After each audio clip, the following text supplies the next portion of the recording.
Bienvenue dans une toute nouvelle vidéo de Info MKG. Tout au long de cette vidéo, nous vous parlerons de l'importance du soutien familial dans la réussite scolaire des enfants.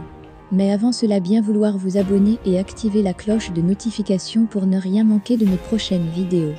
Quelles pratiques familiales influencent la scolarité des enfants? Divers éléments entrent en jeu dans la mesure de l'accompagnement de la scolarité des enfants. Parmi eux, les relations de la famille avec l'école, l'aide aux devoirs, le suivi parental du travail scolaire, ainsi que la communication entre les parents et les enfants concernant leur quotidien à l'école et leur état affectif. La pression familiale influence tout autant la scolarité des enfants. Celle-ci peut se traduire aussi bien par des renforcements positifs que négatifs. D'après de nombreux travaux de recherche, l'accompagnement de la scolarité par la famille se décline en 5 dimensions majeures: le soutien affectif, la communication avec les enseignants, la communication avec l'école, la communication avec l'enfant et les interactions basées sur le travail à l'école. Selon plusieurs études, le soutien affectif de la famille, intégrant des dialogues concernant l'école, les appréciations des enseignants et les options à choisir, serait le premier annonciateur de la réussite scolaire d'un enfant. D'autres travaux indiquent que c'est le style parental qui serait le principal moteur des mécanismes éducatifs familiaux. D'après eux, l'encadrement, l'engagement de la famille, ainsi que l'encouragement à l'autonomie, ont une influence considérable sur la réussite scolaire. Depuis, nous avons le rôle des parents dans la réussite scolaire, d'où chaque famille a un fort impact sur la réussite scolaire des enfants qui en sont issus.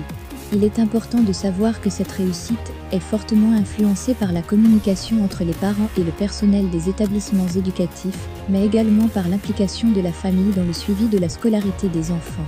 C'est ici que l'État entre en jeu. Il doit s'assurer de maintenir et de faire évoluer le lien essentiel entre les parents d'élèves et les établissements scolaires.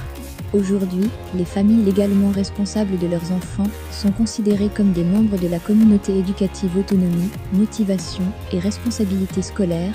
L'attitude des parents est ainsi un des éléments les plus importants dans la réussite scolaire des enfants. Elle se doit d'encourager l'autonomie, la motivation, mais aussi la responsabilité scolaire.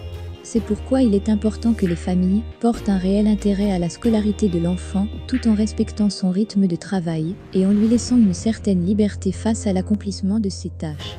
De même, le stress de performance lié à la pression familiale est à éviter et il faudrait privilégier les mécanismes d'apprentissage adaptés à chacun. Les parents peuvent également aider l'enfant à comprendre ses forces en soulignant l'effort accompli, sans pour autant se lancer dans une idéalisation excessive. Il peut être intéressant de lui donner des pistes pour bien planifier un travail ou se préparer correctement à un examen. Ainsi, le rôle de la famille n'est pas de faire le travail de l'enfant à sa place, mais d'établir une atmosphère propice à la réussite, sans oublier que l'enfant doit être responsable face à ses apprentissages. Le développement de l'autonomie est essentiel et peut être mis en place en aidant l'enfant à comprendre l'intérêt du travail à l'école et des devoirs. Les parents devraient également avoir les informations suffisantes quant aux pratiques et aux attentes des enseignants vis-à-vis du travail à la maison. C'est notamment là qu'entrent en jeu les réunions parents-enseignants. En effet, au-delà du soutien familial, un rapport établi et bien entretenu entre la famille et les établissements scolaires est essentiel, le partenariat famille-école étant une garantie de motivation pour les apprentissages de l'enfant. Contrairement à ce que l'on a longtemps pensé, l'école n'est pas l'unique responsable de la réussite ou de l'échec scolaire des enfants. En effet, l'attitude de la famille, notamment celle des parents, est un facteur clé du bon déroulement de la scolarité des